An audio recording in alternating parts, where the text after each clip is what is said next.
ఉషోదయం ప్రేమించు కాపరి ఉషా కిరణాలు ఉదయకాలపు వాక్య ధ్యానంకు మిమ్మల్ని ఆహ్వానిస్తున్నాం. ప్రార్థన.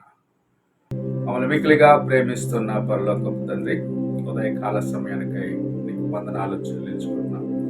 దేవా, నీ కృప చేత మరి యొక్క దినమును అనుగ్రహించిన విధానాన్ని బట్టి వందనాలు చెల్లిస్తూ ఈ ఉదయకాలమున నీ వాక్యము చేత నాతోనూ మాతోనూ మాట్లాడమని, నీ వాక్యమును నాయన మాకు అనుగ్రహించి మమ్మల్ని పోషిస్తున్న విధానాన్ని బట్టి నీకు స్తోత్రం చెల్లిస్తూ ఈ ఉదయకాలం నా కార్యక్రమం వీక్షిస్తున్న ప్రతి ఒక్కరిని నీ హస్తములకు అప్పగిస్తూ నీ ఆశీర్వాదముతో నడిపించమని యేసు పరిశుద్ధ నామమున అడిగి వేడుకుంటున్నాను పరమ తండ్రి, ఆమేన్. ఈ ఉదయకాలపు వాక్య భాగము కీర్తనల గ్రంథము 90వ కీర్తన మొదటి 2 వచనాలను చదువుకుందాం. ప్రభువా, తరతరముల నుండి మాకు నివాస స్థలము నీవే. పర్వతములు పుట్టకమునుపు, భూమిని లోకమును నీవు పుట్టింపకమునుపు, యుగ యుగములు నీవే దేవుడవు. నీవు మనుషులను మంటికి మార్చుచున్నావు, నరులారా తిరిగి రండని నీవు సెలవిచ్చుచున్నావు. భక్తుడైన మోషే రాసిన కీర్తనలో మొదటి 2 మాటలను మనం చదువుకున్నాం, లేదా 2 వాక్యములను చదువుకున్నాం. యెహోవా, తరతరములకు నీవే మాకు నివాస స్థానము అని చెప్పటం చూడగలం. యెహోవా నీకు నివాస స్థానముగా ఉన్నట్లయితే నీవు ఎంతో ధన్యుడిగా ఉంటావని దేవుని యొక్క వాక్యం మనకు తెలియపరుస్తూ ఉన్నది. ఆయన రెక్కల చాటున నీడలో మనము విశ్రమించేవారిగా, అనగా విశ్రాంతి తీసుకునేవారిగా ఉండాలని ప్రభు ఆశిస్తున్నాం. ఆయన మనల్ని ఓదార్చేవాడు, మనల్ని నడిపించేవాడు, శోధనను తప్పించేవాడు, శ్రమలోనే మనల్ని భద్రముగా అద్దరికి చేర్చేవాడని మనము ఎరిగి ఉన్నాం. భక్తుడైన మోషే తన జీవితంలో అనుభవించిన కార్యములను చెప్పటం మనం చూస్తూ ఉన్నాము. ఐగుప్తు దేశములో నుండి ఇశ్రాయేలీలను బయటకు తీసుకొని రావటానికి, అనగా బానిసత్వంలో నుంచి విడిపించేదానికి యెహోవా చేసిన కార్యములు, ఆయన తోడుగా ఉండి ఎలాగూ ఇశ్రాయేలీలను బయటకు నడిపించినాడని తన అనుభవంలో ఎరిగిన మోషే చెప్పుచున్న మాటలు.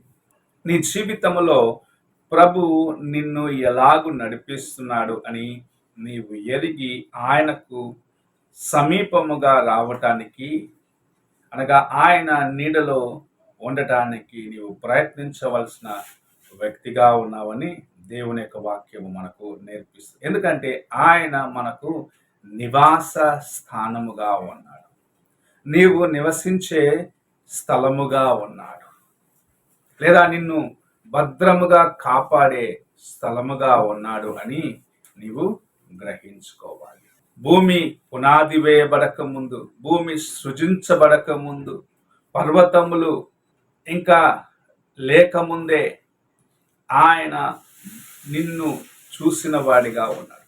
ఆయన తన ప్రేమతో నిన్ను ఆదరించిన వాడిగా ఉన్నాడు అన్న కార్యమును నీవు ఎన్నడూ మర్చిపోరాదు. నీవు ఇంకా రూపింపబడలేదు, అయితే ఆయన నిన్ను క్షుణ్ణముగా చూసి, నా కుమారుడు ఇలాగుంటాడు, నా కుమార్తె ఇలాగుంటుంది, వారు చేసే కార్యములు నాకు అంగీకారముగా ఉన్నట్లుగా వారు తమ్ము తాము నాకు అప్పగించుకుంటారని ప్రభు నీ పట్ల ఒక గొప్ప ప్రణాళిక కలిగిన వాడిగా ఉండటం చూడగలం.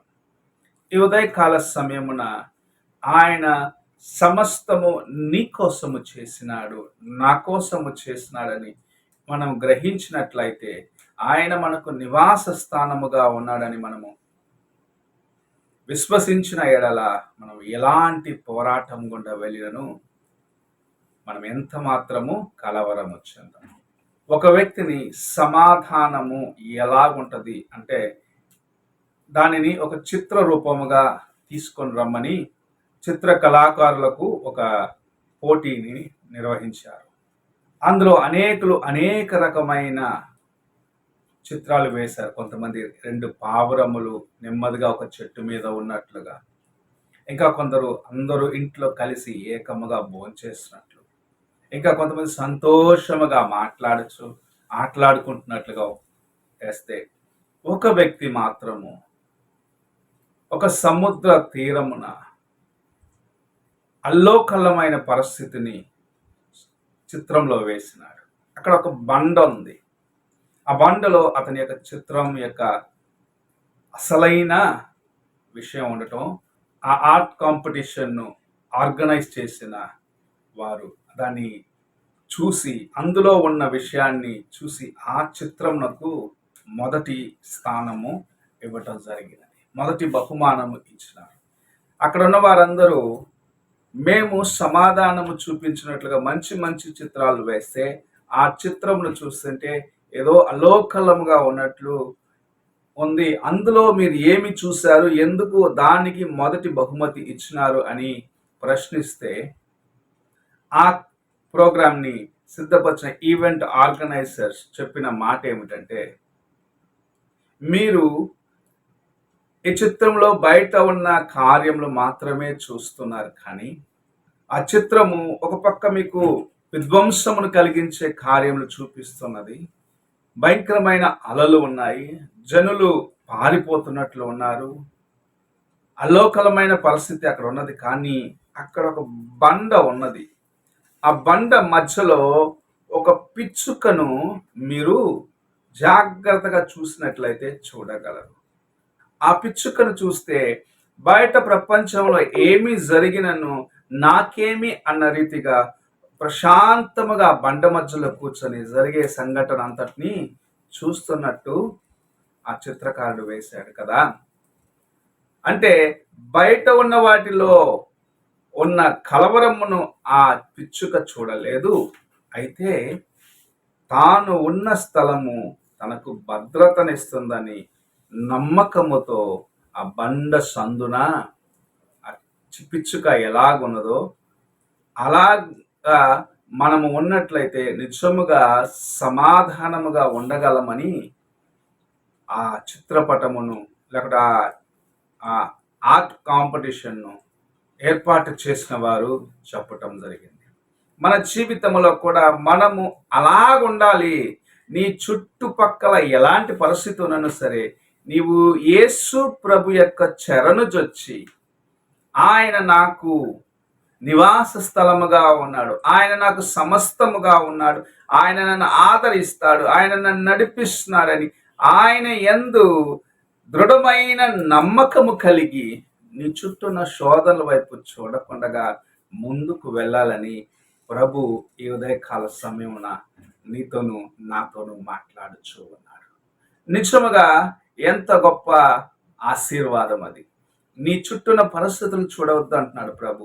నా వైపు చూడు, నేను నీకు నివాస స్థలముగా ఉన్నాను, నిన్ను భద్రపరుస్తాను, నిన్ను స్థిరపరుస్తాను, చివరికి నిన్ను తండ్రి రాజ్యంలో చేర్చి నాతో పాటు యుగయుగములు నీవు నివసించేదానికి నేను నీకు అవసరమైనవన్నీ చేస్తానని ప్రభు నాతో మాట్లాడుచూ ఉన్నాడు.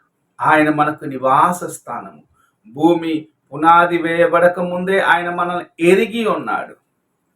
మనల్ని భద్రముగా తండ్రి రాజ్యమునకు చేర్చే కార్యమును చేసేదానికి ఆయన సిద్ధముగా ప్రతి క్షణము నీ ప్రక్కనే ఉన్నారనేది ఎన్నడూ మర్చిపోరాదు. ఆయన మన యొక్క నివాస స్థానము, ఆయన మన యొక్క గమ్యము, ఆయనే మనల్ని తండ్రి రాజ్యమునకు చేర్చేవాడు. ఈ భూమిలో ఉన్నవన్నీ గతించిపోవచ్చు.